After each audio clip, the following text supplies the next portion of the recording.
And we're live! Alrighty. Hi everyone, Persephone here, and welcome back to the Storyteller's Corner, episode 20.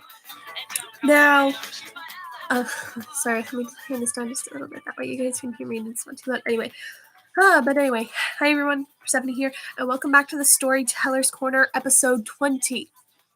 Now, I have mentioned on this show before, in episode 7, when we talked about Snow White, that there are certain things that if you mention them, the fairy tale that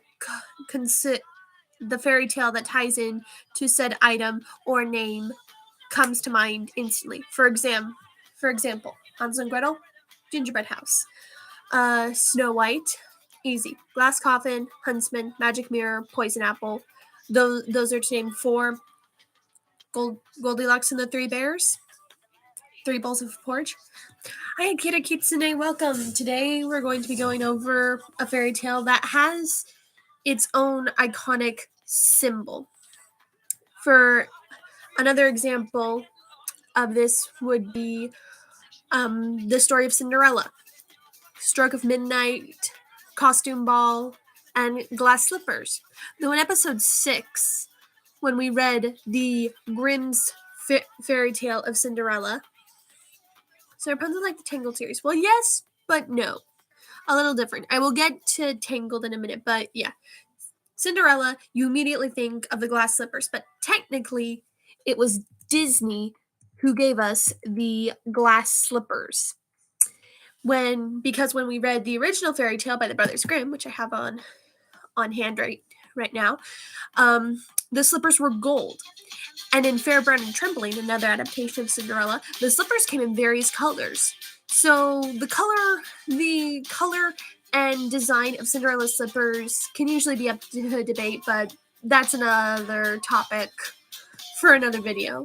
If I decide to start doing another series based off of items and fairy tales, which let me know in the comments below. Would you guys be interested in that? Like another mini series where I go over the iconic symbols of the fairy tales and the magical items.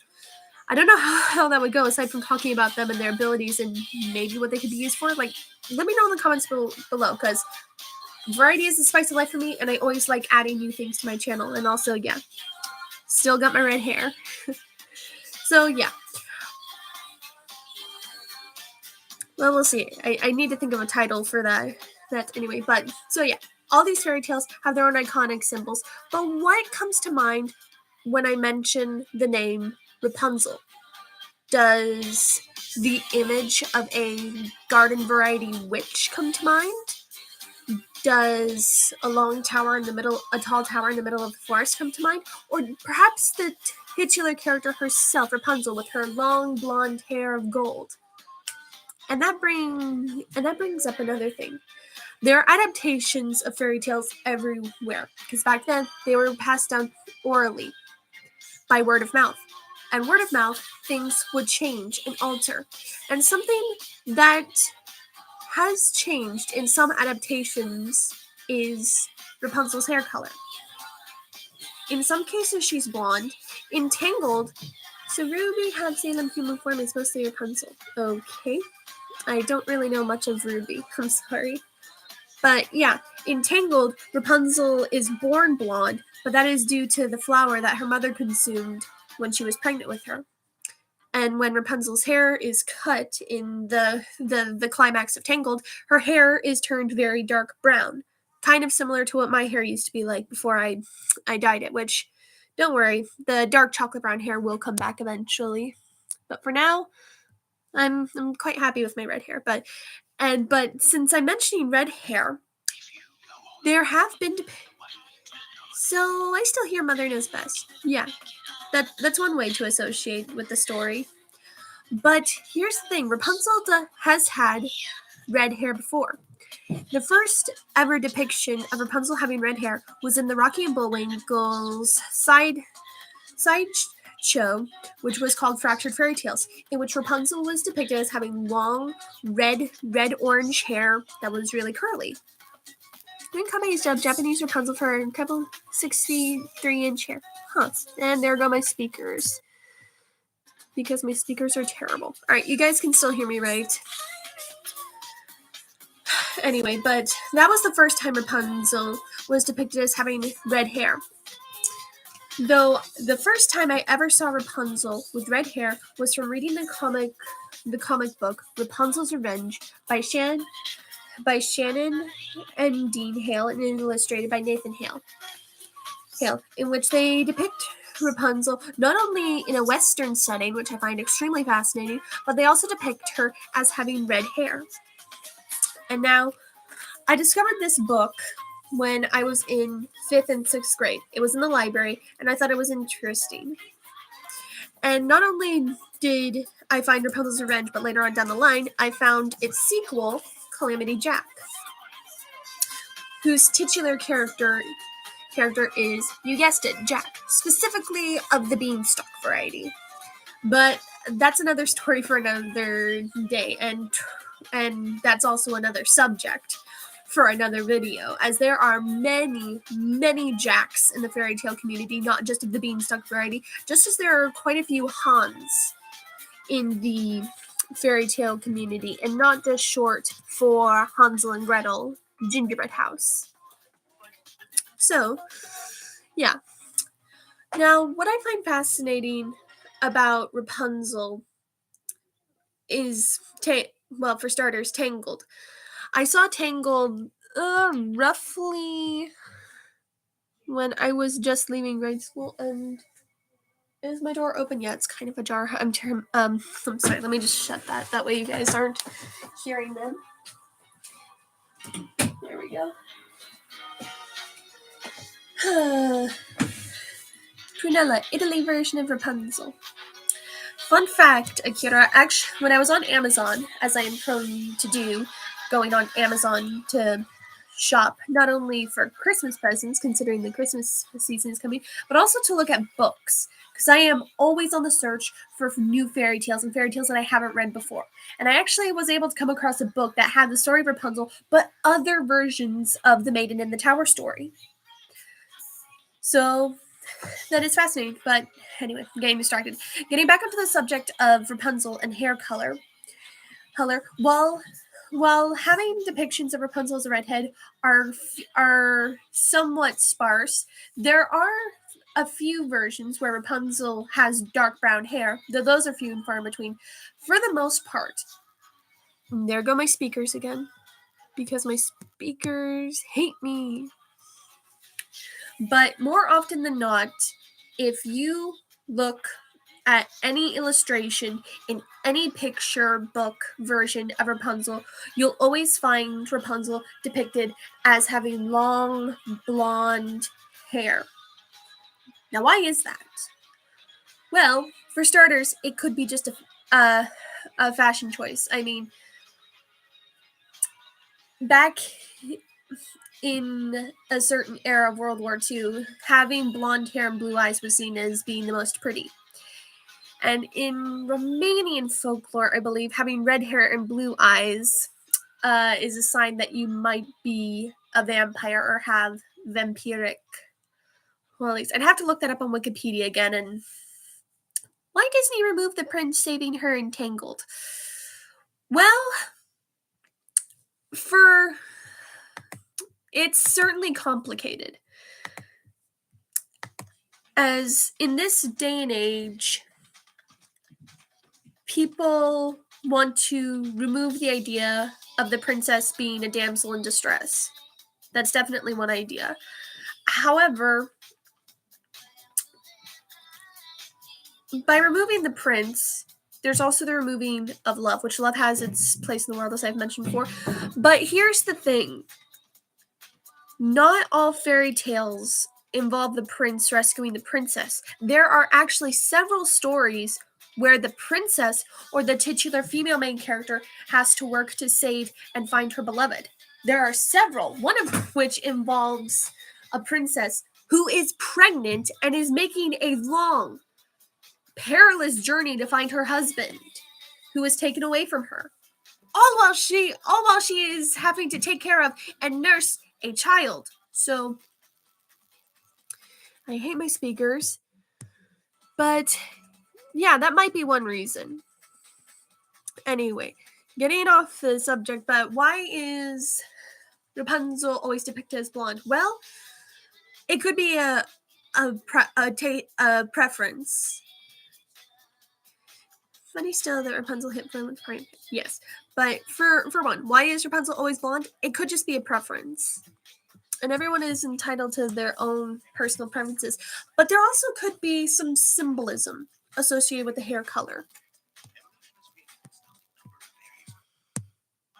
For those who don't know, there are certain colors have symbolism and certain things associated with them. For example, red can be associated with anger, passion, lust, love.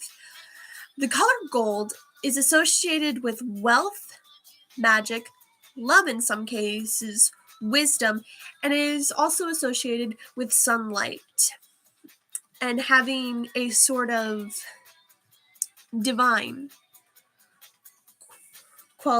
quality, being associated with sunlight and light, which has been revered in some cases. I mean, Greek mythology, they worship the sun. Tangled the series made her hair black with the moonstone. I've seen clips of the Tangled series, and I do find it fascinating that they made the sun life-giving, but they made the moon like the opposite, making the moon associated with death. Which here's the thing. Well, sorry. And I mean, it's very creative. The clips that I have seen of the Tangled series are creative. And I enjoyed Tangled immensely. I found it to be funny, and I found it interesting the way they told the story in a unique way. And I don't know if I mentioned it before, but I own both of these books, and I've read them both, and I actually do, and I love them to pieces. Rapunzel I found extremely interesting because, again, it was in a Western, and it was done in a way that I'd never seen before. But yeah, why Rapunzel's blonde?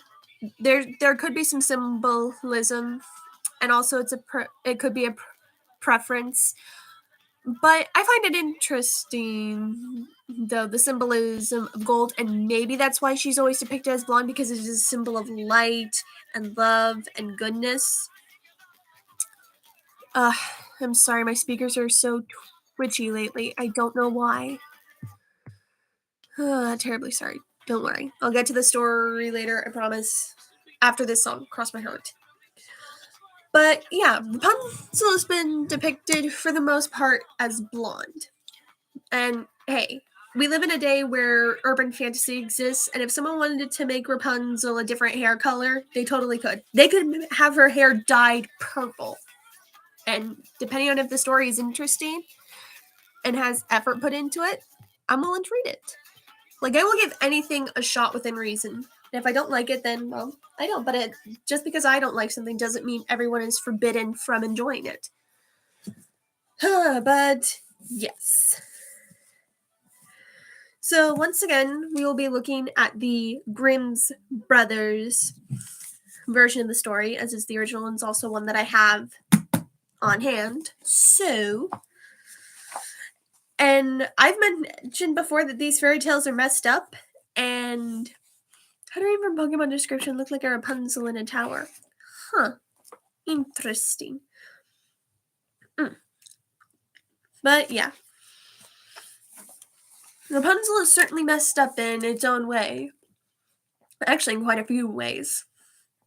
And another adaptation that I forgot to mention of Rapunzel was Into the Woods.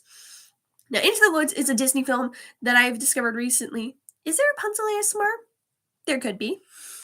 Who knows? But anyway, Into the Woods is a Disney film. I discovered it recently, but I fell in love with it the moment I saw it because it takes all these fairy tales and it has a more darker edge to it. It sticks with the Grimm's fairy tales. You literally see Cinderella's stepsisters bite onto some cloth as they get their feet chopped off. Like, this This is what I'm talking about. You want to do these live action remakes? Do this.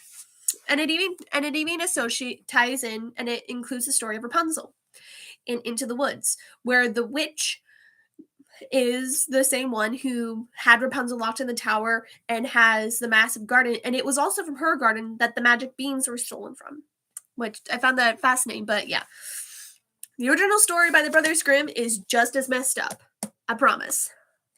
So, without further ado, sorry, bit of a tangerine. Without further ado, this is the story of Rapunzel, told by those wonderful brothers, Jacob and Wilhelm Grimm. So let's dive into it. Page 84. Rapunzel. There once was a man and a woman who had... Sorry about that. Cough in my throat. Anyway. Rapunzel. There once was a man and a woman who had long in vain wished for a child. At length, the woman hoped that God was about to grant her desire. These people had a little window at the back of their house from which a splendid garden could be seen. It was full of the most beautiful flowers and herbs. It was, however, surrounded by a high wall, and no one dared to go into it because it belonged to an enchantress. Mother Grotha's story time! Yes, after tea story time, we're reading Rapunzel. Kind of did my hair up fancy and put some makeup on because I haven't done it in a while for the stories. Mother Gothel is the name of the witch in Disney. Yes, well, and for the most part, that is her name usually, is Gothel. I don't think they ever mentioned her name in here. I'm not sure, but yes. And in the book, she's an enchantress. An enchantress, someone with magical powers, who had great power and was dreaded by all the world. One day, the woman was standing by this window and looking down into the garden, when she saw a bed which was planted with the most beautiful rampion. That is Rapunzel. It's a European bellflower, kind of. I believe it's related to lettuce, but yeah, it's an edible plant that you can eat, and it's sometimes called Rapunzel. And it looked so fresh and green that she longed for it and had the greatest desire to eat some. This desire increased every day, and as she knew that she could not get any of it, she quite pined away and looked pale and miserable.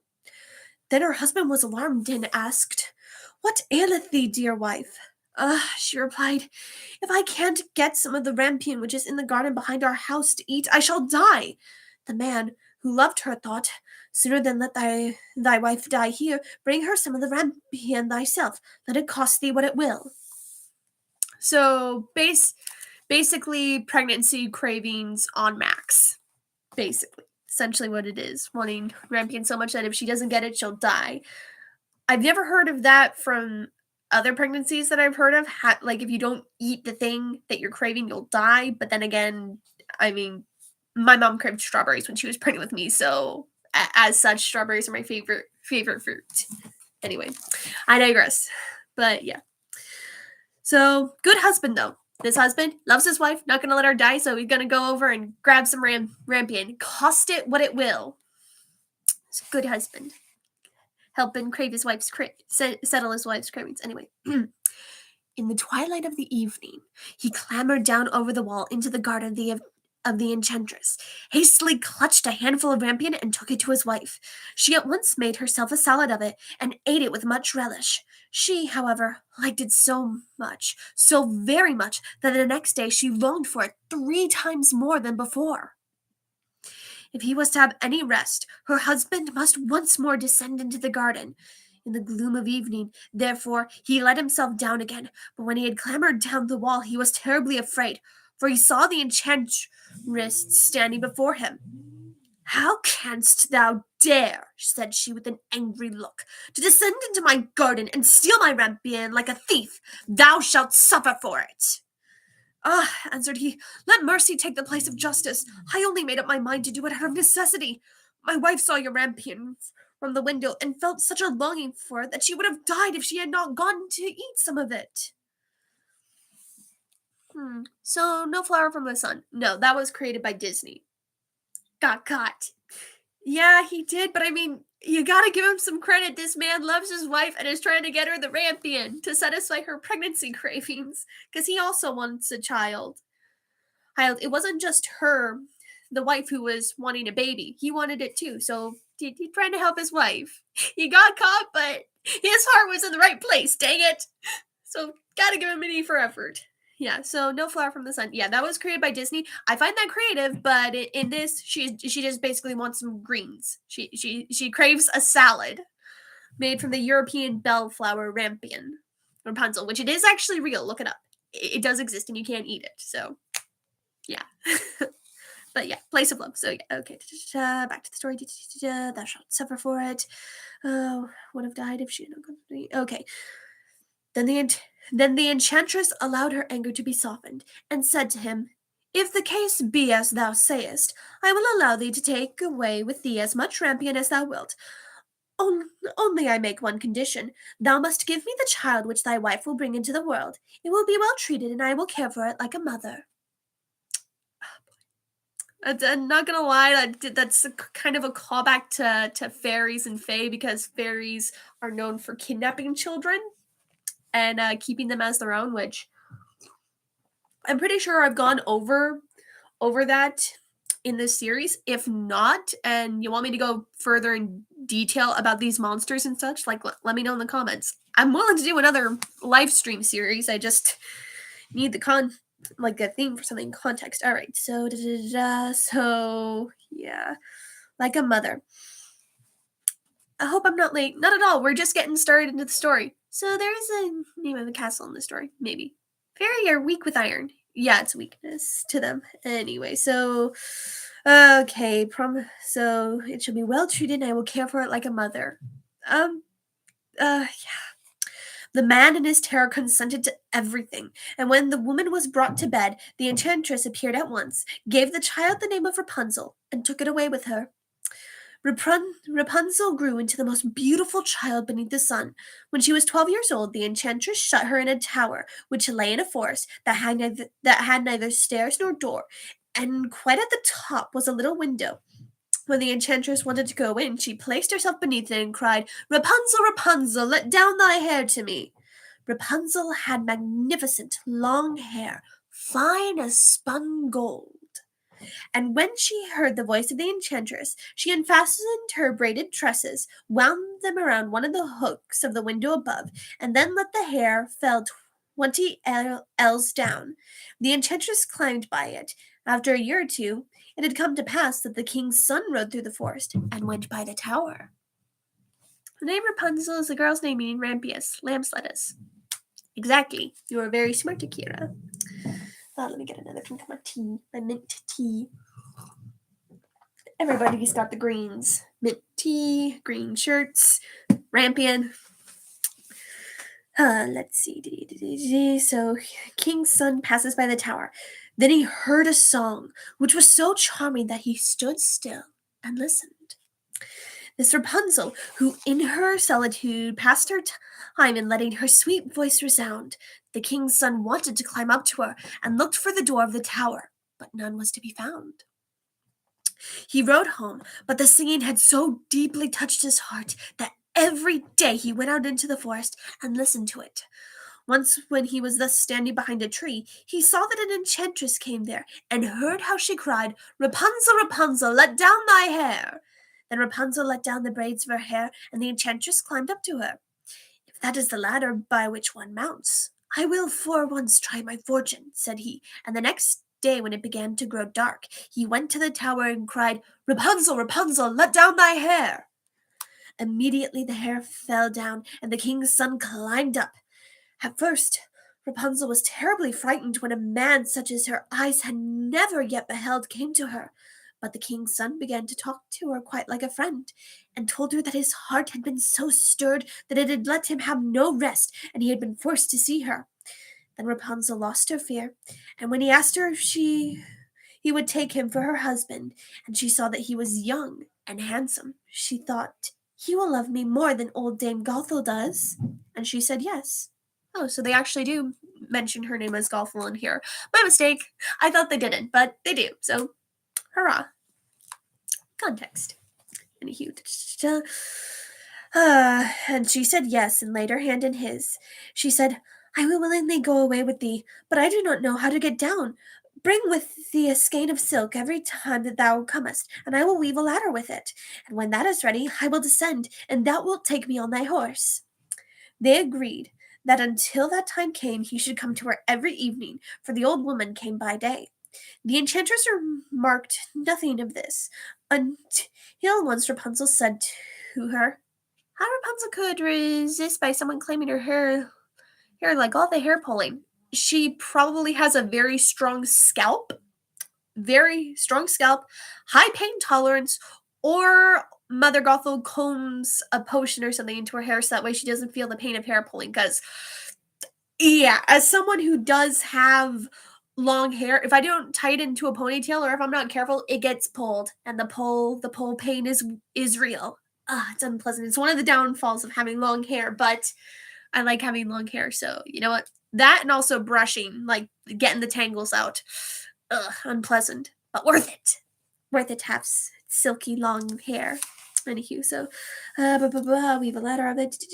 So the enchantress doesn't know about any of this. It's all being done in secret. Until once Rapunzel said to her, tell me, Dame Gothel, how it happens that you are so much heavier for me to draw up than the young king's son. He is with me in a moment. Ah, thou wicked child, cried the enchantress. What do I hear thee say? I thought I had separated thee from all the world, yet thou hast deceived me.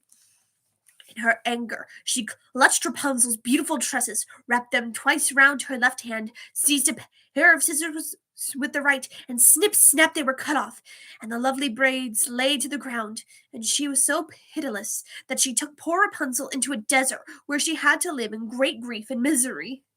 Does Rapunzel have an animal sidekick in this story, like Pascal the chameleon? No.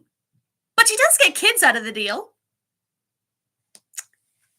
So I know I've mentioned it before, but back in the day, fairy tales were made by adults, for adults, and they had various themes in the story that were often subtly hinted at and would often go over a child's head, but let's just say sometimes a sword wasn't always a sword, if you know what I'm saying. Well, that's unfortunate, and all because Rapunzel had to open her mouth and ask why the witch was heavier than the king's son. I'm not going to make a joke about that. You guys are welcome to make jokes. I'm not. So, let's see. Desert, she had to live in great grief and misery. On the same day, however, that she cast out Rapunzel, the enchantress in the evening fastened the braids of hair which she had cut off to the hook of the window, when the king's son came and cried, Rapunzel, Rapunzel, let down thy hair. She let the hair down. So Disney made Mother Gothel killed Flynn by a mirror shard through the heart that then blind him. Oh, you'll see about blinding in just a minute. You'll see pretty quick.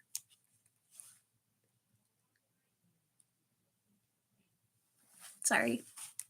Yeah, you'll see blindness. You'll see that in a bit. Yeah. She let the hair down. The king's son ascended, but he did not find his dearest Rapunzel above, but the enchantress, who gazed at him with wicked and venomous looks. Aha! She cried mockingly. Thou wouldst fetch thy dearest, but the beautiful bird sits no longer singing in the nest. The cat has got it and will scratch out thy eyes as well. Rapunzel is lost to thee, thou wilt never see her more. The king's son was beside himself with pain, but in his despair he leapt down from the tower. He escaped with his life, but the thorns to which he fell pierced his eyes. Then he wandered quite blind about the forest, ate nothing but roots and berries, and did nothing but lament and weep over the loss of his dearest wife. Lost eye privileges.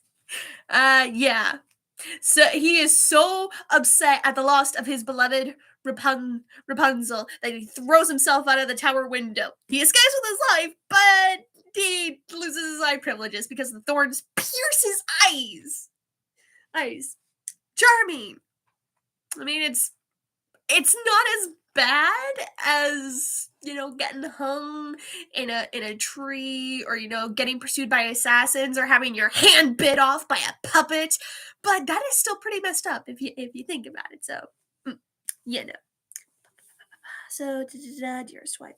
Thus he roamed about in misery for some years, and at length came to the desert where Rapunzel, with the twins to which she had given birth, a boy and a girl, lived in wretchedness. So the enchantress didn't die in this story. No, she doesn't. Disney, sugar-coated Rapunzel. Kinda did. This is more tame than most fairy tales. Oh, don't I know it, Matt? Trust me, I got a lot of fairy tales that are extremely messed up in their own way.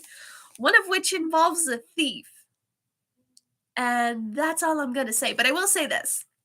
This fairy tale about a thief is quite messed up, and it may be featured in another episode of this series, but I digress. Anyway, we're almost done with the story of Rapunzel. Bear with me. Excuse me. Sorry, had breakfast. All right, so lived in wretchedness. He heard a voice, and it seemed so familiar to him that he went towards it. And when he approached, Rapunzel knew him and fell on his neck and wept. 2 of her tears wetted his eyes, and they grew clear again, and he could see with them as before. Any fairy tale that a girl lose her head? There is some beheading in fairy tales.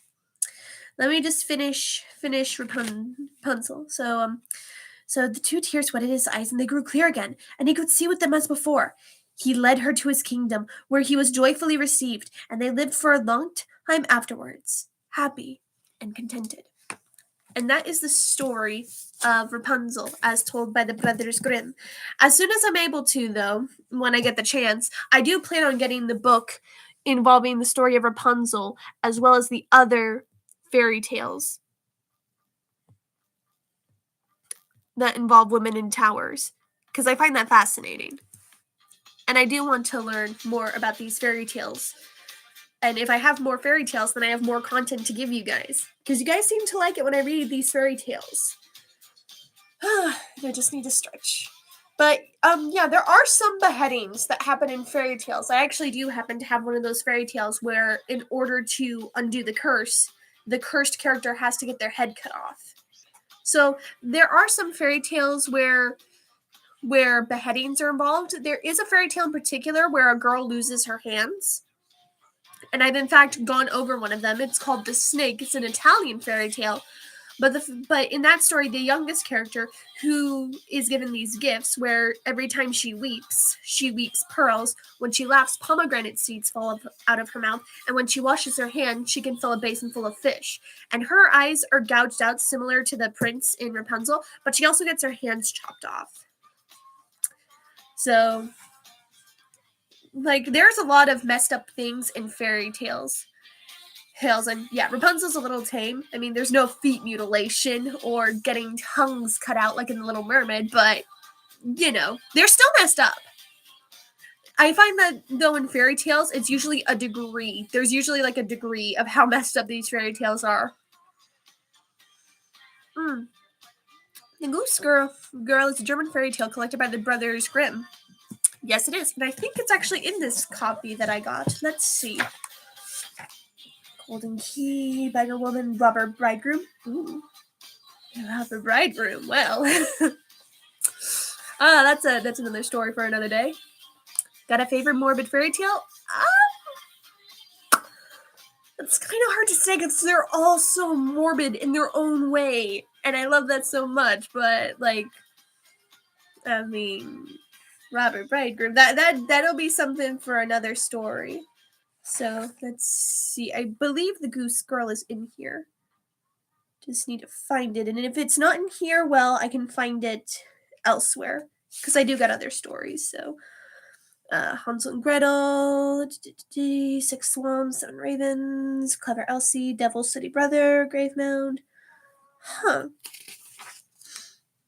Okay, it is in here. It's the very last story, The Goose Girl. Sweetheart Roland from Jacob Wilhelm Grimm. Could you read this, please, in the future? I definitely could. Hi, Michael. I just finished the fairy tale of Rapunzel, but welcome. Would have joined you sooner, but I had to look up my saint. tis fine. I get it. But yeah, to answer your question, Matt, I don't really think I have a favorite morbid fairy tale because they're all so good. It's not how you say my name. It's fine. Michelle. And there go my speakers. I hate my speakers. But yeah, I don't think I could choose a favorite morbid fairy tale because they're all so good and morbid in their own way.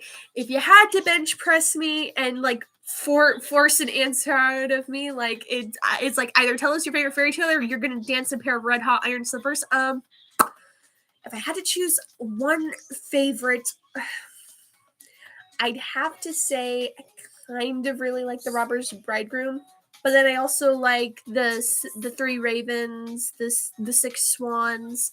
I like a lot of them. So probably Rumpelstiltskin, or the Robber's Bridegroom would be one of my favorites. But again, I like them all, so I can't really give a favorite. So yeah, I bet that was Rapunzel. Actually, let me look. If you guys want, let me see if I can find some other stories, Rapunzel and other power stories. And other folk tales. Okay, so found some. Okay. So I found some more folk tales from the Arn Thompson Uther type index.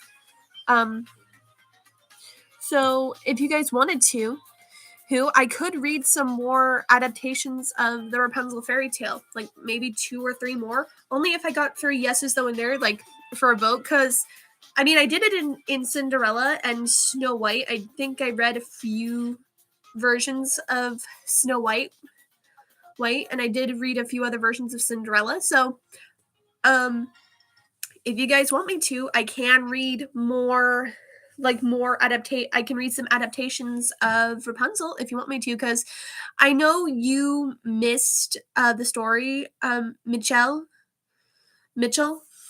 I know you missed that. You kind of came in just to say finished reading the end. So if you guys want me to, all right, that's one yes. So that's one yes. If we get 2 more, then I will read another adaptation of Rapunzel because why not?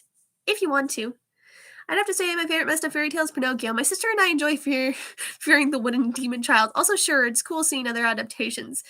I do enjoy Pinocchio a lot, and I love that despite the fact that this day and age, like like the fairy tale Pinocchio still holds true, and the morals still ring true, especially now. And it's a whole story of a terrible kid, a puppet growing and becoming a better person. And he does at the end of the story, which makes all the hangings, the biting, the murdering of crickets, and all of the stuff that happens in the story of Pinocchio worth it. So yeah.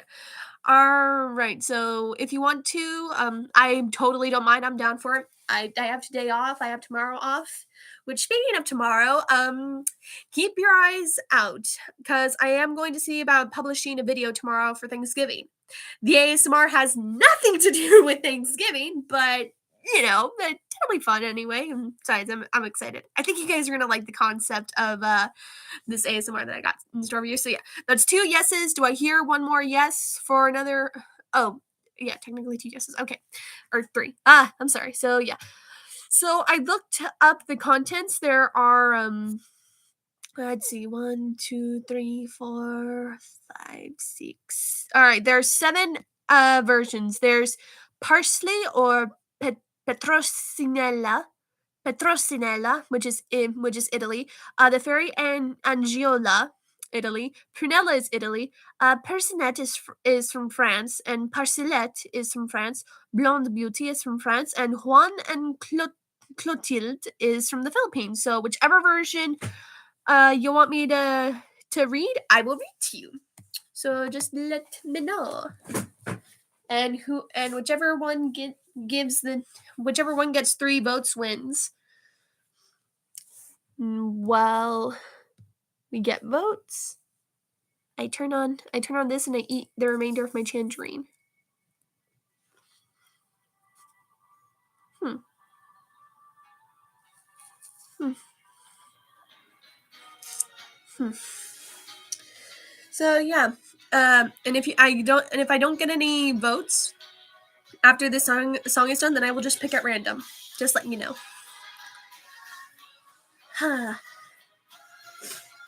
Hold up, I'm getting a tangerine too now. Yeah, they were having a sale at my grocery store on the 18th, and I'm like, screw it, I'm buying 2 bags of these.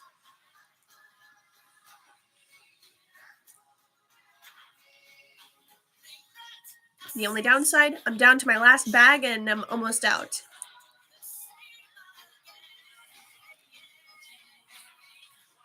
So yeah, after this song, if I don't get any votes on what version you want me to read, I will pick one at random.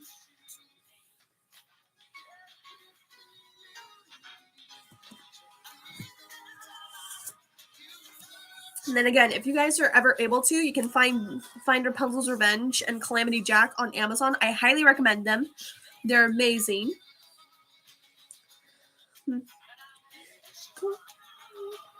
Oh, actually, I think I found this. I think I actually found this when I was in a used bookstore. Oh.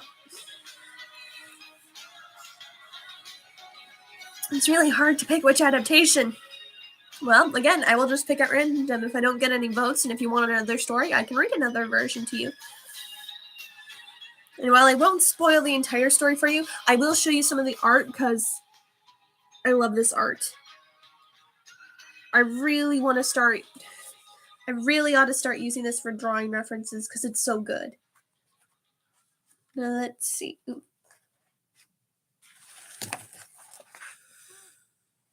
Alrighty. Songs ended. I got no votes, so I'm picking at random. This is what you get. I pick at random. Yeah. I'm so evil and horrible and yeah. Very scary. Alright. Kira mentioned it earlier. What? What the heck? No, laptop. I did not want that one. I want this one. Prunella. An Italian version of Rapunzel. So let's see.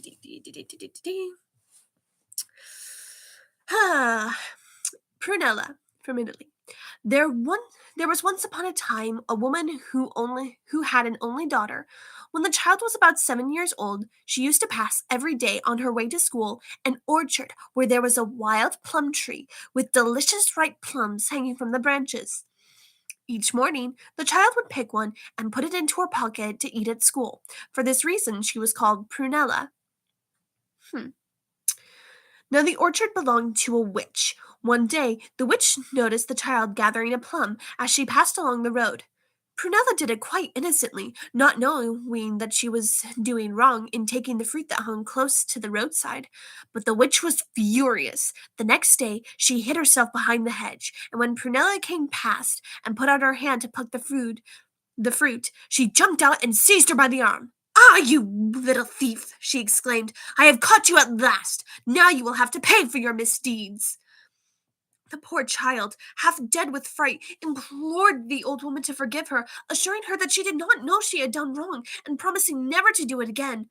But the witch had no pity, and she dragged Prunella into her house, where she kept her till the time he could come when she could have her revenge. As the years passed, Prunella grew up into a very beautiful girl. Now her beauty and goodness, instead of softening the witch's heart, aroused her hatred and jealousy. One day she called Prunella to her and said, "Take this basket, go to the well, and bring it back to me filled with water. If you don't, I will kill you." Charming witch. Very charming. Plums are underrated. I've never been a fan of plums myself. Like, I like the smell of Japanese cherry, or yeah, that's something different entirely. But yeah, I'm not a big fan of plums. Each to their own, though. But yeah, not a big fan of plums. So, if you don't, I will kill you. That's charming. Ah, my goodness. The girl hooked the basket, and went and let it down into the well again and again, but her work was lost labor. Each time, as she drew up the basket, the water streamed out of it. At last, in despair, she gave up. Leaning against the well, she began to cry bitterly when she heard a voice at her side saying, "Prunella, why are you crying?" Turning round, she beheld a handsome youth who looked kindly at her, as if he were sorry for her trouble. "Who are you?" she asked, "and how do you know my name?" "I am the son of the witch," he replied, "and my name is, boy, I'm probably gonna butcher this name. I am so sorry. Bensiabel. Huh, it's actually a really interesting name. I like it. "I am the son of the witch," he replied, "and my name is Benziabel. I know that she is determined that you shall die, but I promise you that she shall not carry out her wicked plan. Will you give me a kiss if I fill your basket?" Wow! Kind of forward there, ain't ya? I mean, huh. I mean, it makes sense. All it took to set up. So, child wants plum and is kidnapped by witch, huh? All it took was took to set up the witch is to take her plums. It's spelled plums like this, but I mean, it. What set the enchantress off was the fact that she got her rampion snatched at twice. That sounds wrong. I probably shouldn't have worded it like that. But I mean, the enchantress in the Rapunzel story didn't want people stealing her rampion, but her rampion got stolen. So I mean, fair enough. Let's see. So, will you give me a kiss if I fill your basket? No, said Prunella. Prunella, I will not give you a kiss because you are the son of a witch. Damn it. Very well, replied the youth sadly. Give me your basket and I will fill it for you. And he dipped it into the well and the water stayed in it. Then the girl returned to the house, carrying the basket filled with water. When the witch saw it, she became white with rage and exclaimed, "Bensiabel must have helped you." And Prunella looked down and said nothing. "Well, we shall see who will win in the end," said the witch in a great rage. The following day she called the girl to her and said, "Take this sack of wheat. I am going out for a little. By the time I return, I shall expect you to have made it into bread. If you have not done it, I will kill you." Having said this, she left the room, closing and locking the door behind her. Poor Prunella did not know what to do. It was impossible for her to grind the wheat, prepare the dough, and bake the bread, all in the short time that the witch would be away. At first she set to work bravely, but when she saw how hopeless her task was, she threw herself on a chair and began to weep bitterly. The the weeping bitterly kind of is a theme in some fairy tales. Like in the case of this fairy tale of the Snow Queen, it's literally Gerda's superpower. Gerda being one of the main characters in the story of the Snow Queen. Thanks for the correction. You're welcome. So, began to weep bitterly. She was roused from her despair by hearing Bensiabel's voice at her side saying, "Prunella, Prunella, don't weep like that. If you give me a kiss, I will make the bread and you will be saved." "I will not kiss the son of a witch," replied Prunella. But Bensiabel took the wheat from her and ground it and made the dough, and when the witch returned, the bread was ready baked in the oven. Turning to the girl with fury in her voice, she said, "Bensiabel must have been here and helped you." And Prunella looked down and said nothing. "We shall see who will win in the end," said the witch. Her eyes blazed with anger. Next Next day she called the girl to her and said, "Go to my sister who lives across the mountains. She will give you a casket that you must bring to me." This she said, knowing that her sister, who was a still more cruel and wicked witch than herself, would never allow the girl to return, but would imprison her and starve her to death. But Prunella did not suspect anything, and set out quite cheerfully. On the way, she met Bensiabel. Give credit to the witch's son. Like, he asks for a kiss. He asks for a kiss twice in return for helping her. She refuses him twice. And yet still, he does the task anyway. No payment required. and he doesn't even get mad. He just gets a little sad, but then he does the thing anyway. I like that. Because he still helps her out. And I mean, there are various problematic ways that could have gone, but we're not going to talk about them here. Because this day and age, I'm pretty sure people could figure that out. So yeah, so cheerfully on the way, doesn't suspect anything that she will be imprisoned and starved to death by going to the witch's sister's house. And on the way, she meets Benziabel. The more I say it, the more I like that name. Interesting. Where are you going, Prunella? He asked. I'm going to the sister of my mistress, for whom I must fetch a casket. Oh, poor, poor girl, said Benziabel. You are being sent straight to your death. Give me a kiss and I will save you. But again, Prunella answered as before. I will not kiss the son of a witch. Nevertheless, I will save your life, said Benziabel, for I love you better than myself. Take this flagon of oil, this loaf of bread, this piece of rope, and this broom. When you reach the witch's house, oil the hinges of the door with the contents of the flagon, and throw the loaf of bread to the great mastiff who will come to meet you.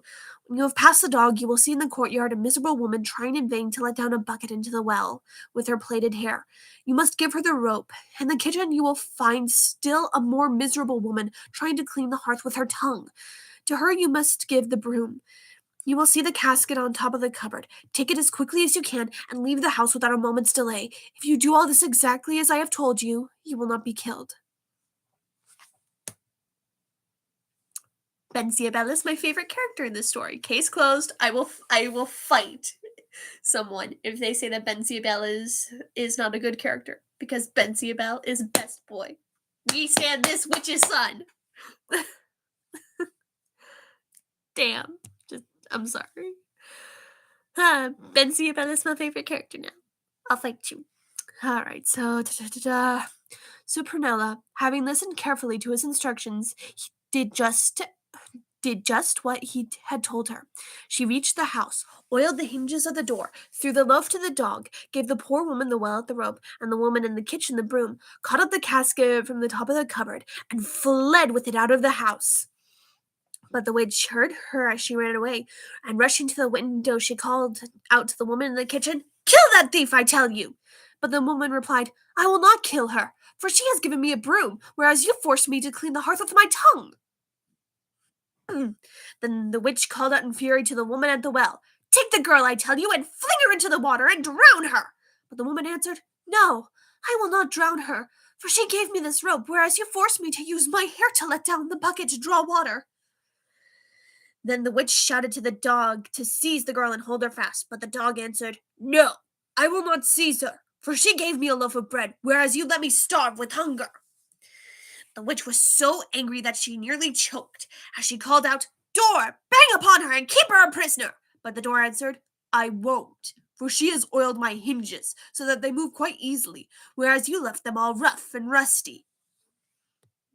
And so Prunella escaped, and with the casket under her arm, reached the house of her mistress, who, as you may believe, was as angry as she was surprised to see the girl standing before her, looking more beautiful than ever. Her eyes flashed as in furious tones she asked her, Did you meet Benziabel?" But Prunella looked down and said nothing. "We shall see," said the witch, "who will win in the end. Listen, there are 3 cocks in the hen house. One is yellow, one is black, and the third is white. If one of them crows during the night, you must tell me which one it is. Woe to you if you make a mistake. I will gobble you up in a mouthful." Once again, we have good old eating of human flesh in fairy tales. Another common thing, generally associated with witches via Hansel and Gretel, but also, of course, giants, as in of the beanstalk variety.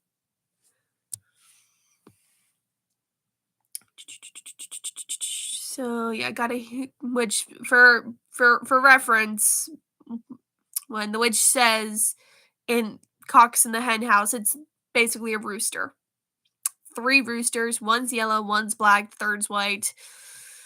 So yeah, now Benziabel was in the room next to the one where Prunella slept. At midnight she awoke, hearing a cock crow.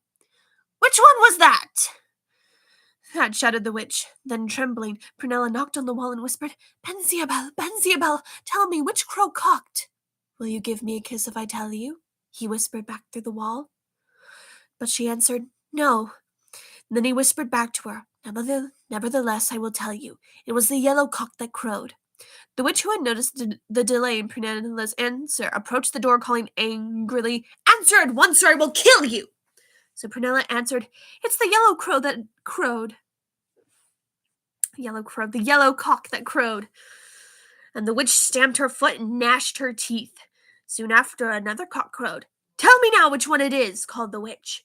And prompted by Bensiabel, Prunella answered, That is the black cock. After a few minutes after the crowing again, and the voice of the witch demanding, Which one was that? Again, Prunella implored Bensiabel to help her, but this time he hesitated, for he hoped that Prunella might forget that he was a witch's son and promised to give him a kiss.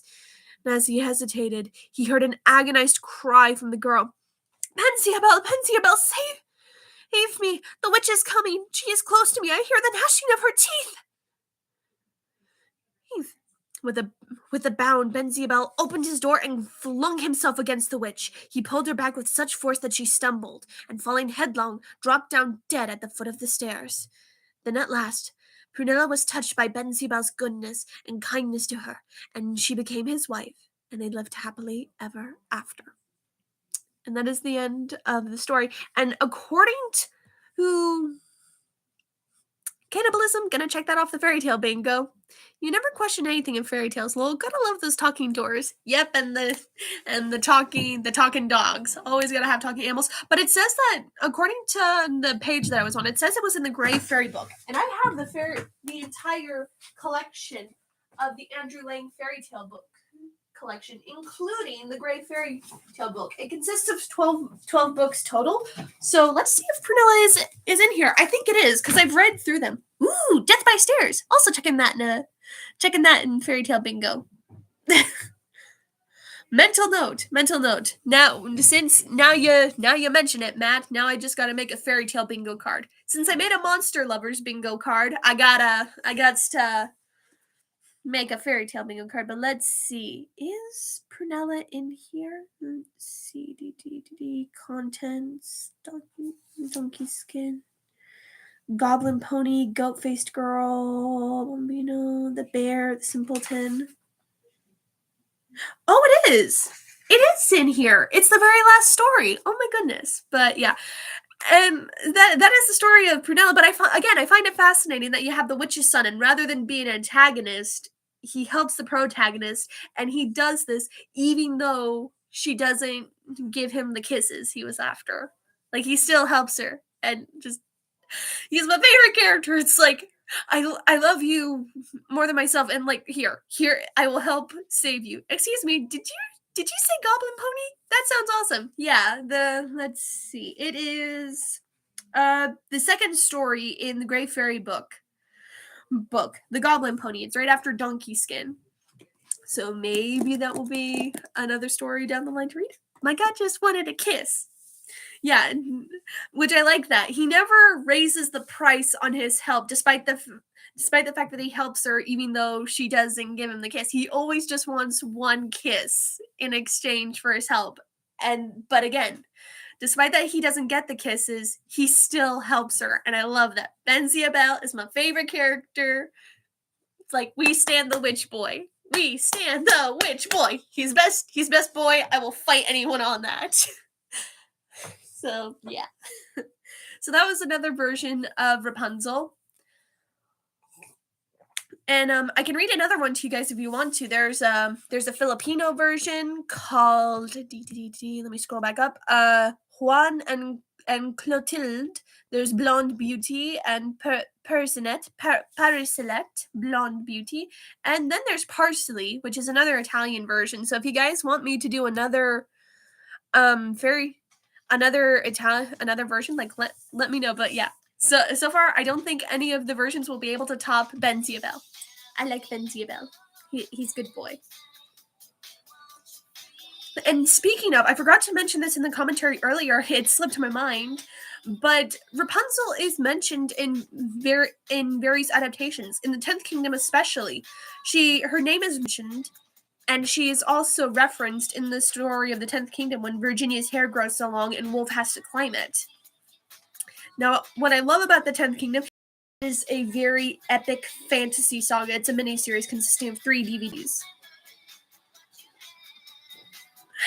Goblin Pony sounds hilarious. The idea of a pony with green, greasy skin and sharp teeth and a weird pointy nose is hilarious. Let's go with the Philippines version next. Yeah, I can't remember how the Goblin Pony goes down because I have read all these stories, story to story, before.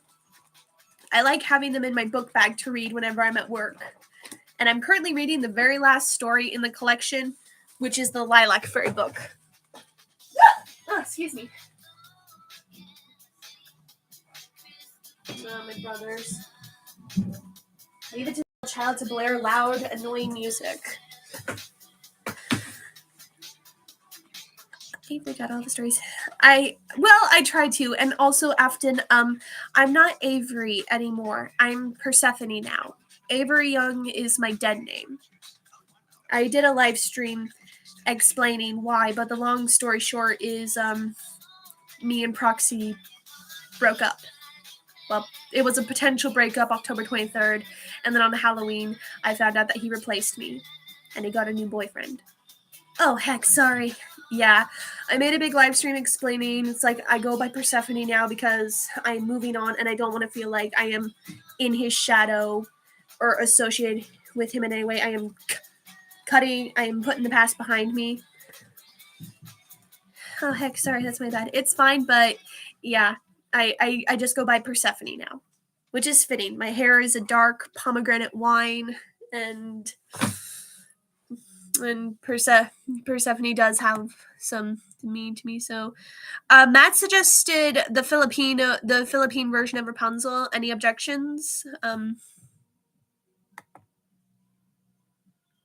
If I don't hear any objections, then I will, in fact, then I will go with the Filipino version, and I think that'll be where we ended off here.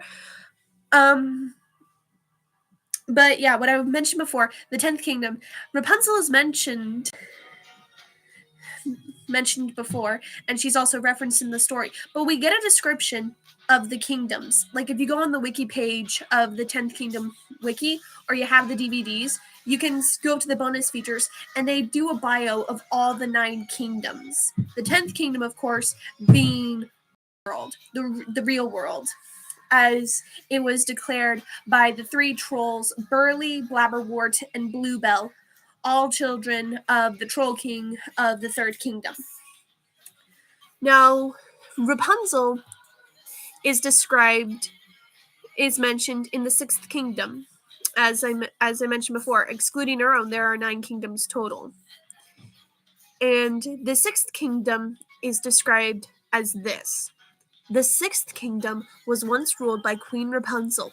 The entire population, including Sleeping Beauty, is now asleep, under a 100-year spell that no one can break.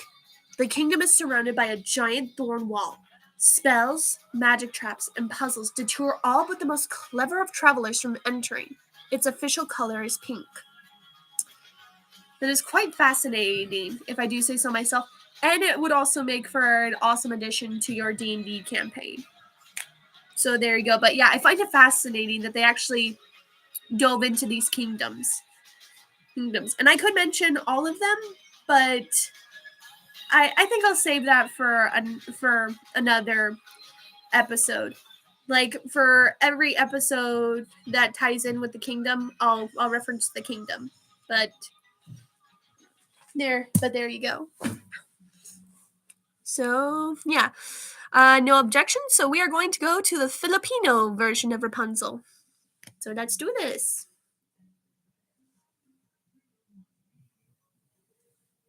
Alrighty. This is the story of Juan and Clotilde. It's a very pretty girl name. I like it. The Philippines. Okay, Juan and Clotilde. In ages vastly remote, there lived in a distant land a king of such prowess and renown that his name was known throughout the four regions of the compass.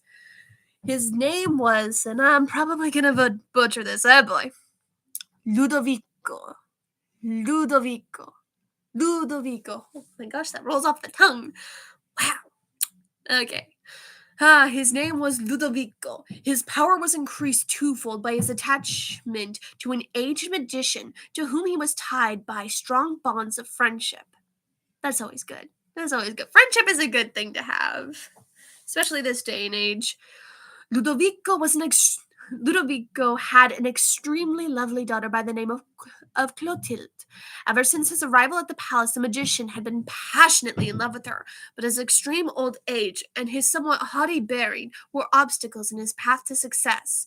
Whenever he made love to her, she turned aside and listened instead to the thrilling tales told by some wandering minstrel. Um, well, I mean, this magician, the magician has powers, so he could totally make himself like a youth potion or something. Turn back the clock. If he's a magician, he should have certain powers to make himself look more you know, you know what I mean, right? It's like you're a magician. You has powers. Give yourself a glow up, man, and try not to be so haughty.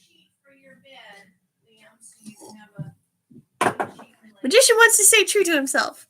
I mean, fair enough, but then again, also, being haughty doesn't really help when you want to get with someone. Then again, this coming from someone who, in my interspecies reviewers video where I reviewed the brothels, I kind of put the incubus kind of high up there because, I mean, he's a little haughty, but he's also kind of got that Prince Charmingness about him, and I kind of do like that. So, I mean, you do you, and I mean, Clotilde clearly doesn't want any, so that's what it does.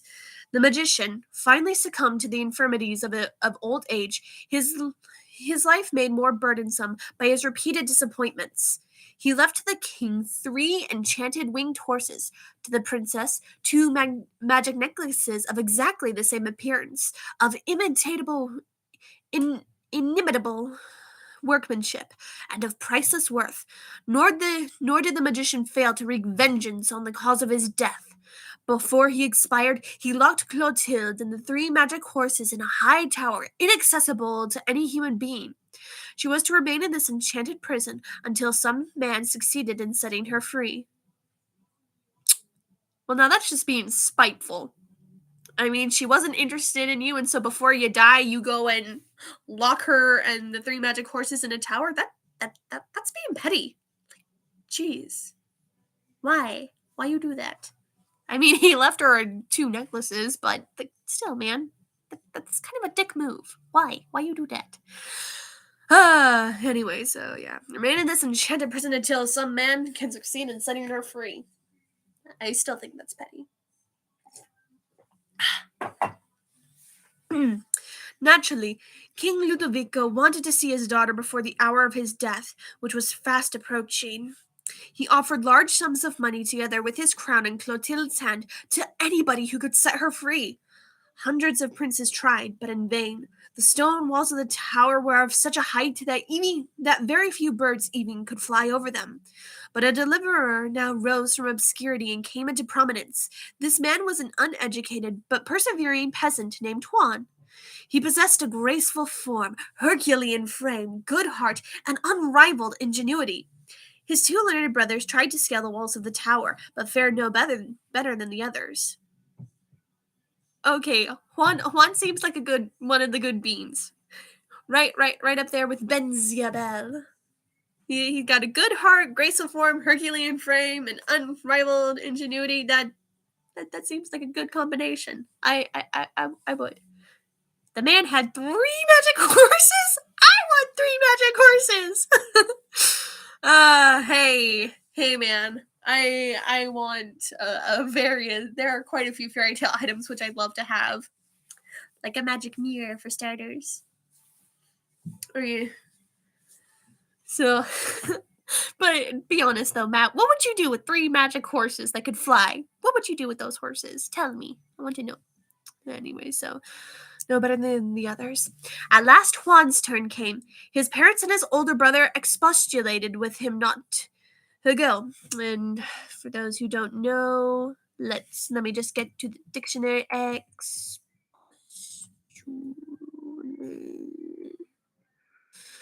Expressed strong disapproval or disagreement. So yeah, his family and his brothers are just like trying to tell him not to go. For what could a man unskilled in the fine arts do? But really though, why you gotta do that to Juan? He got a graceful frame, he got a graceful form, a good Herculean frame, a good heart, and unrivaled ingenuity. Why you gotta go put him down like that? What's wrong with you people? Jeez, my goodness. But Juan, in the hope of setting the princess free, paid no attention to their advice. He took as many of the biggest nails as he could find, a very long rope, and a strong hammer. As he lived in a town several miles distant from the capital, he had to make the trip on horseback. One day, Juan set out with all his equipment. On the way, he met his disappointed second brother returning after a vain attempt. The older brother tried in every way he could to divert Juan from his purpose. Now, Juan's parents, actuated partly by a sense of shame if he should fail, and partly by a deep-seated hatred, had poisoned his food without his knowledge. What the hell? What the hell? You people, what? He's just trying to save the princess. Why are you poisoning his food? Why? There are many things you can do with 3 magic horses. I'd relish in the fact that I'd have 3 magic horses. I'd feel so much joy knowing I have 3 magic horses in my possession. What, would you take turns riding them? On Saturdays I ride this one, on Tuesdays I ride this one, and on Fridays I ride this one. I don't know, but I could do anything with 3 magic horses. One example being I could flaunt the fact that I have 3 magic horses. If I had to choose 3 magical items to have, I'd want 1 magic horse that can fly. I'd want a necklace that could turn anyone who wanted to do me harm into a glass bead when they touch it.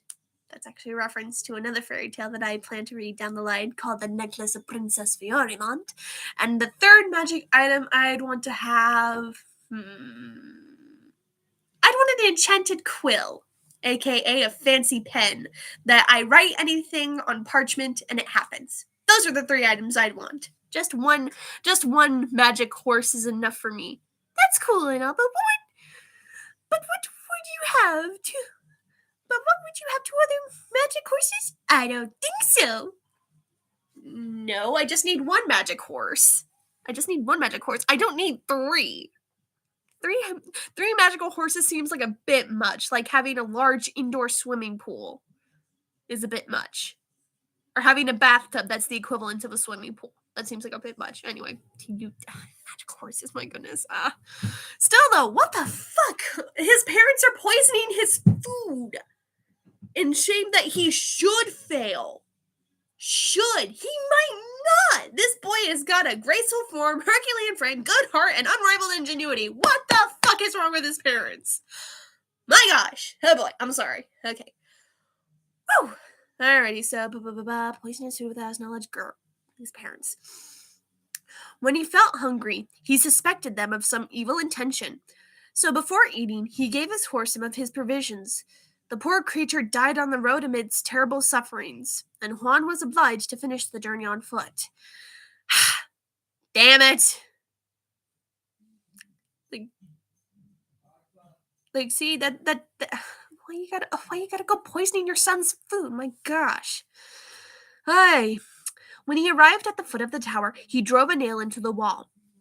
Then he tied one end of his rope to the spike. In this way, he succeeded in making a complete ladder of nails and rope to the top of the tower. He looked for Clotilde and met and who met him with her eyes flooded with tears. As a reward for his great services to her, she gave him one of the magic necklaces. While they were whispering words of love in each other's ears, they heard a deafening noise at the bottom of the tower. "Rush for safety to your ladder!" cried Clotilde. "One of the fiendish friends of the magician is going to kill you." But alas, some wanton hand had pulled out the nails, and this person was none other than Juan's second brother. "I am a lost man," said Juan. "Mount one of the winged horses in the chamber adjoining mine," said Clotilde. What the fuck, man? His second brother pulls out the... Jeez. Imagine only wanting one magic horse. Oh my gosh, Matt. You know, one is enough. Not everything needs to come in threes. I know the number 3 is very significant in fairy tales, but at the same time, sometimes you don't need 3 of things. Like 3 magic horses. My goodness. I would want a mythical crew as a friend.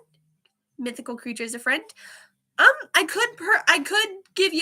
could name at least 3 or 4 magical creatures that you could actually be friends with and it would be benevolent, because some magical creatures are very fierce and dangerous and you shouldn't associate with them, especially the unseelie.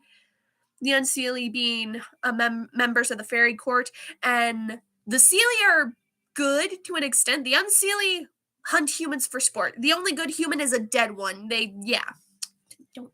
Don't go anywhere near the unseelie. They are unpleasant. They do not like humans. So yeah, 4 mythical creatures you could be friends with. You could be friends with a household spirit like a kobold or a kikimora.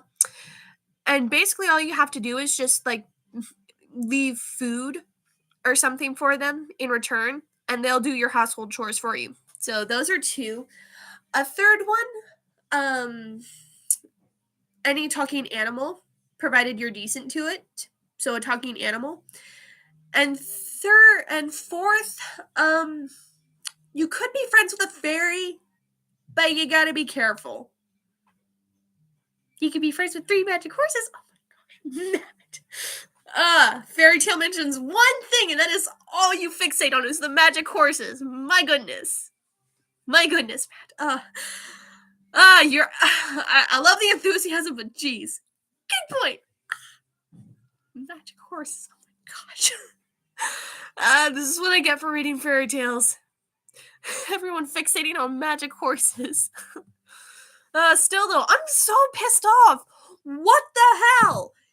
His second brother pulls out the nails of his ladder. And for those who don't know what the term wonton means,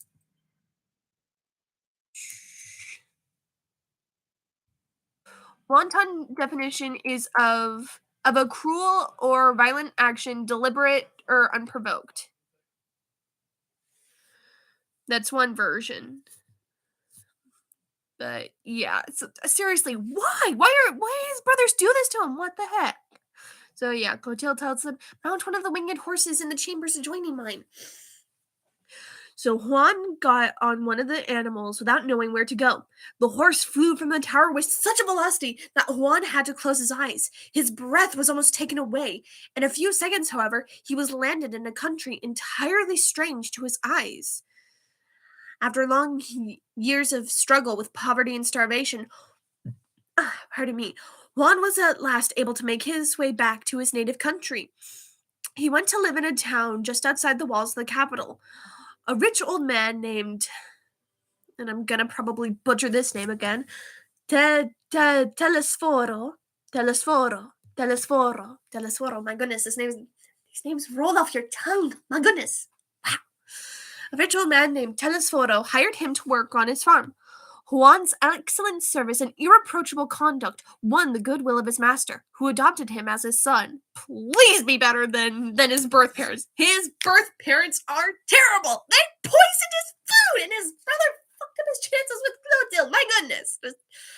That makes me angry. So, anyway, whoever doesn't know the meaning of the word irreproachable, let me just look up the... So, irreproachable, it's an adjective, which means beyond criticism, faultless. So he does good work. My goodness. Good point. Woo! Magic horse to the rescue! Yes, magic horse to the rescue, but only one magic horse, not all three of them. Just one. One magic horse. One magic horse is all you need sometimes. Oh my gosh. One of the reasons why I love these live streams so much. Never fail to make me laugh, so let's see. Irreproachable behavior. So, Telesforo adopted him like a son. Please be better than his birth parents. I swear. Okay, about this time, King Ludovico gave out proclamations stating that anyone who could exactly match his daughter's necklace should be his son-in-law. Thousands tried, but they tried in vain. Even the most dexterous and experienced smiths were baffled in their attempts to produce an exact counterfeit. When the word of royal proclamation was brought to Juan, he decided to try. One day he pretended to be sick, and he asked Telesforo to go to the palace to get Clotilde's necklace. The old man, who was all ready to serve his adopted son, went that very afternoon and borrowed the necklace, so that he might try to copy it. When he returned with the magical article, Juan jumped from his bed and kissed his father. After supper, Juan went to his room and locked himself in. Then he took from his pocket the necklace which Clotilde had given him in the tower, and compared it carefully with the borrowed one. When he saw that they did not differ in any respect, he took a piece of iron and hammered it until midnight. Early in the morning, Juan wrapped the two magic necklaces in a silk handkerchief and told the old man to take them to the king. "By the aid of the Lord!" exclaimed Clotilde, when her father, the king, unwrapped the necklaces. "My lover is here again! This necklace," she said, touching the one she had given to Juan, "is not a counterfeit, for it is written in the magician's book of black art that no human being shall be able to imitate either of the magic necklaces." "Where is the owner of this necklace, old man?" she said, turning to Telesforo. "He is at home," said Telesforo with a bow. "Go and bring him to the palace," said Clotilde. Within a quarter of an hour Juan arrived. After paying due respect to the king, Juan embraced Clotilde affectionately. They were married in the afternoon, and the festivities continued for 9 days and 9 nights. Juan was made crown prince, and on the death of King Ludovico, he succeeded to the throne. King Juan and Queen Clotilde lived to an extreme old age in peace and perfect happiness. And that is the end of Juan and Clotilde. Which I find that was a really fascinating story, and I only wish that we had gotten some proper messed up fairy tale punishment for Juan's mother, Juan's father, and his two older brothers. I wish they had gotten some punishment because but what happened to the 3 horses? It doesn't say. I don't know, but considering that Juan and Clotilde lived perfect happiness, the magic 3 horses, no doubt, lived very happy lives and lived to a ripe old age, same as their master and mistress, getting fed apples, sugar cubes, and going on long rides and long flights. That's probably what happened to the 3 horses. They had a happy ending too. But I don't know, because the story didn't say, so you can please stop with the 3 magic horses. Like, my goodness. I swear, just like reading the story and like I'm getting bitchy because Juan's parents like poison him. Dare I suggest they get more magic horses? That depends. We don't know the horse's gender, but if there was at least one female in there, or like 2 females and like 2 mares and 1 stallion, then yes, there would be baby magic horses. There would be baby magic horses, probably. But I don't know because the story didn't say. So, gee, I swear, Matt should just be like a farmer or someone who like someone who raises horses. And of course, in the fairy tale realm, if the fairy tale realm was real in our world, like enchanted style, then Matt Newcomb would totally raise magic horses. He would raise all of them, and he'd only give. I'm just a magic horse enthusiast now. yeah, again, if we lived in a fantasy realm, Matt would definitely would be a horse wrangler, and he would raise magic horses, and he would only give them to people who were down on their luck, like ash lads, and he would also sell them only if the people promised to take care of them. It's like, you must take care of your magic horse and feed them apples and take good care of them every single day. If not, I'm coming after you with a pitchfork, or some other form of fairy tale punishment. Yeah, I swear. Mention magic horses and now I'll never hear the end of it. But yeah, that was the story of Rapunzel, followed by various other stories. And there go my speakers. I hate my speakers. There we go. And only if people want magic horses in groups of 3. 3. Matt, you could give magic you could give people. Speaker said no. Yeah, the speakers are getting tired of the magic horse shenanigans. But yeah, Matt, you could give single magic horses to people who need them, because what is one guy gonna do with 3 magical horses? Besides, you're gonna need to make money somehow. How to take care of all these magic horses and yourself on your farm. So how are you gonna make money? Speaker said no. Yes. So yeah, that was a story of Rapunzel, Prunella, and Juan and Clotilde. 2 variations of the Rapunzel story, which I found them to be fascinating. And I noticed a theme in the story, at least with Prunella and Rapunzel, in that Rapunzel is a European bellflower, so rampion lettuce leaves.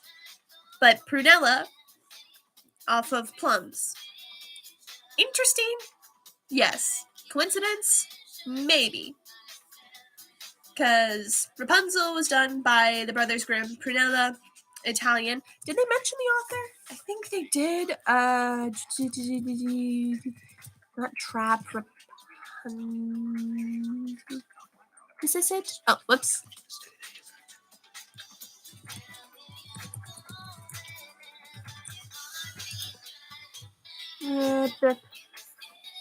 Some remembering what you have. Research guides. Laura? It's not it. I think they did. But I think I might have lost it. Though still, I find that interesting. You bring up a good point. Maybe I have to rethink my fairy tale goals. It's called you sell the magic horses. You sell some of them that are ready for fairy tale shenanigans, and you sell them for a decent price.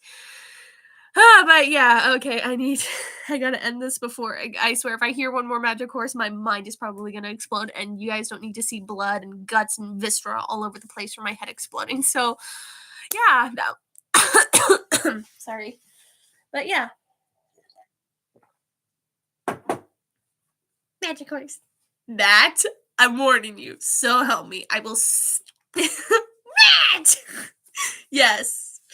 I swear, Matt, you keep this up, and I will sick a freaking. I'll sick a monster on you. I'll do it. I have monster guides. I could sick a horrible monster on you. So quit with your magic horse, or I will freaking send a magic horse to eat you. And fun fact, there actually are magic human flesh eating horses. Specifically in Russia, Baba Yaga. In Russian and Slavic folklore, she has a herd of these magic flesh eating horses. And she'll only give you one if you can catch one. But yeah, those are stories for another time. If I hear another magic horse, I'm gonna lose my mind. So yeah, that was the story of Rapunzel. Thank you so much for watching. I plan on getting an ASMR video done soon, and I have a very special treat in store for December. I have a very special story that's not, well, it's a surprise. I will say this though. The story live stream that I have in mind is very much tied into a whole herd of magic flesh-eating horses. Wow, that sounds awesome. Yeah, that is awesome, Matt. Until they start gnawing on your arm. Or Matt, one of the flesh-eating horses, just starts gnawing on his elbow. Matt, you're friendly. Just totally fine with getting your elbow eaten by a magic flesh-eating horse. My goodness. My gosh. Oh boy. But yeah. They can get like 3. Yeah, that just means they can eat you 3 times quicker. They're casually being eaten alive. Matt just casually being eaten alive by a magical horse. Like, this is fine. Oh my gosh, Matt, what am I gonna do with you? Anyway, again, I'm getting off track. Oh, jeez, I have the attention span of a coked up goldfish. I find that I've been having the attention span of a coked up goldfish lately, like since I've been working on recovery since this breakup. I'm doing better though. I didn't have any gray spells yesterday, and I'm still writing my haiku. So yeah, we're getting through. But yeah, so I have a very special story in store for December. It's most likely going to be divided into 3 segments, like with Pinocchio. But I think you guys are really going to enjoy it. I just gotta make sure it's in the public domain. That way I don't get in trouble for, reading it aloud, lest I start reading it and someone be like, oh, copyright, and then YouTube casually snipes me with all their guns. So, yeah. Anyway, special thing in store for December. I've been offered to help make a pie. I shall leave for now. Until next time, see you next time. Thank you. Take your magic horses with you. Maybe they can help you make a pie. I don't know. Anyways, yeah. ASMR coming in tomorrow, hopefully. Special fairy tale live stream December. And yeah, that is just been it. It will soon be that holiday season. Yes, it will. And I'm very excited. I hate my speakers. My speakers are not excited. My speakers are not excited. I am, though. I am. And I like this one I made. So yeah, I got things in store for the channel, and also I'm definitely thinking about the future 2023, what will be in store for this YouTube channel. But yeah, if you guys want to see me do other live streams aside from just reading fairy tales, let me know. Like, do you want me to talk about magical items? Do you want me to do a live stream series involving monsters? Let me know in the comments below. I'm willing to do anything within reason. So yeah, thank you so much for watching, and I will see you guys all in the next one. Bye. Madness, magic horses, my goodness.